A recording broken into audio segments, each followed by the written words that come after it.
One of the arguments I made was that the Caribbean system is not matrilineal at all, because the problem is that men don't have power or status. They are depressed in a hierarchical system where power and status resides with other people.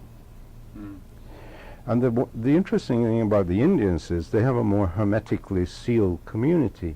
They're not, at least at that time, they were not so oriented toward European symbols of power and success, whereas the African American population, Afro-Guyanese population, their orientation was toward education, upward mobility into the civil service, or whatever. That was the sign of success. You know, the village chairman of Hopetown was a man called T.T. Thompson, who was a big man. He'd been headmaster of the local school.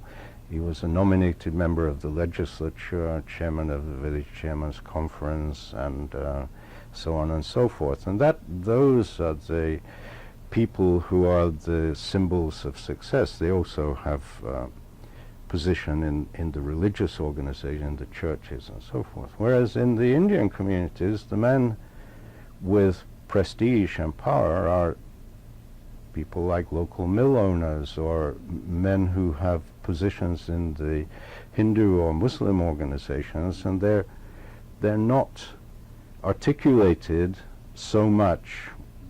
I wouldn't say not at all, but because they are. I mean, there was a degree of upward mobility and movement into the wider structures of Guyanese society, but at